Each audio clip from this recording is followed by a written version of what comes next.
So, ang tema natin this month, Christ's victory is the answer, breaking free from bondages.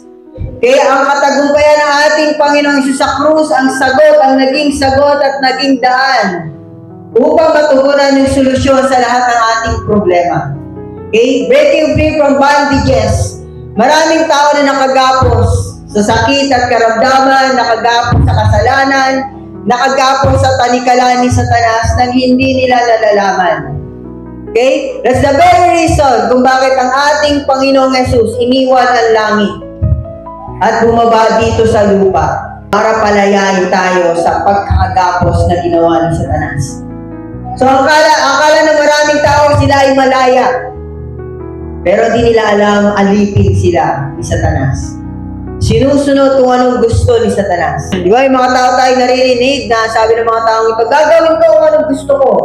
Walang makakapigil sa akin. Sad to say, hindi pwede. Gawin mo kung anong pinapagawa sa'yo ng Diyos, hindi kung anong gusto mo. So yung ganong mindset is not comes from God. Hindi galing sa Panginoon yung ganong mindset. Ang mindset ng mga Kristiyano, gagawin ko at pagsisikapan kong gawin ang pinapagawa sa akin ng aking Diyos. That's the right mindset of a Christian. We as a Christian, we as a child of the Most High God, every days of our life, yung mindset natin is to do the will of our God. Madali man, mahirap man, nakakapagod, masaya, lumuluha, it doesn't matter. Okay? Dahil ako'y pinalaya ng Panginoon, gagawin ko kung anong gusto niya. Next slide.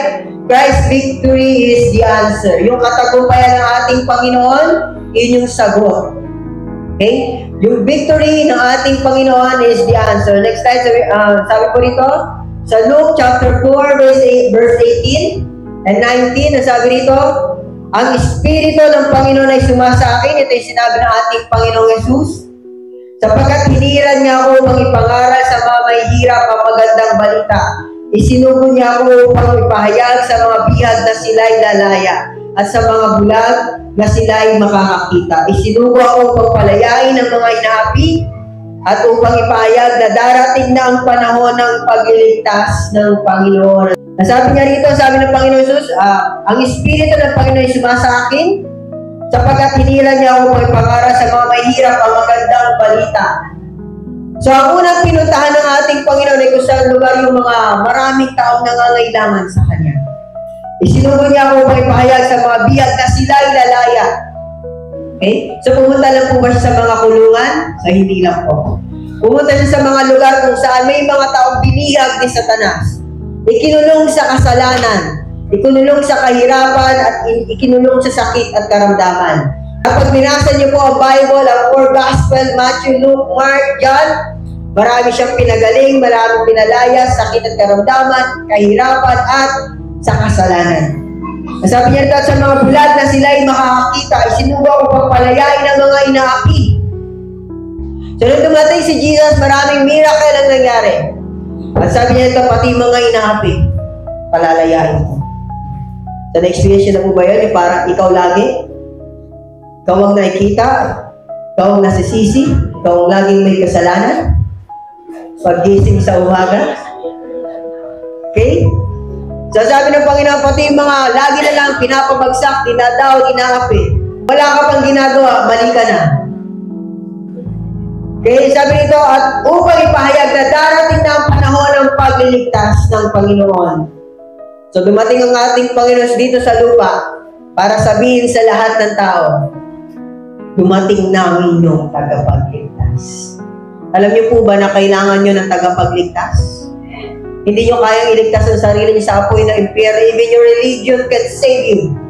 Yung pagharap mo sa Diyos, God, ito religion ko. Ano kung iyan ang religion mo? Ang religion mo bang napako sa krus? Sino mo bang napako sa krus? So, sino ang Savior natin? It is not your religion. Our Savior is our Lord Jesus Christ. Ang religion, lagi ko sinasabi, mahalaga lang ang religion sa by date at resume. Ano religion mo? Usulat mo doon.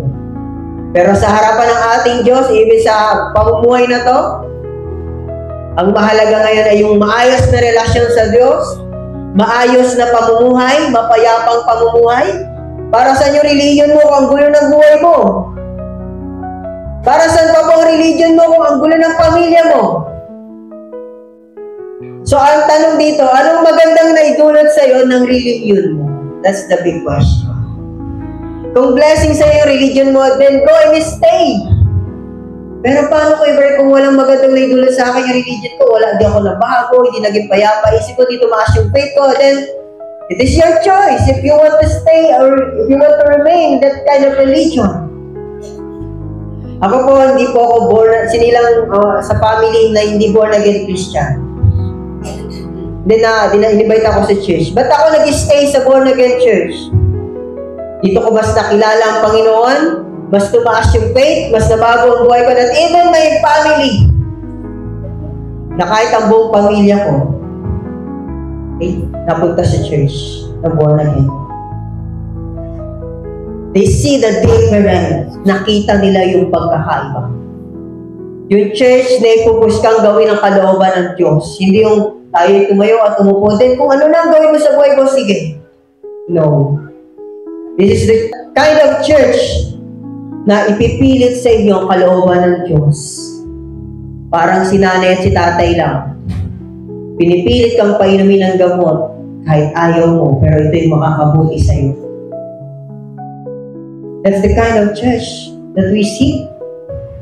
Ay, di church na dapat na nag-see tayo na kahit pinipilit sa atin na ayaw natin, pero yan yung dapat. Hindi ka mapapabuti dyan. Don't ever dare to do that.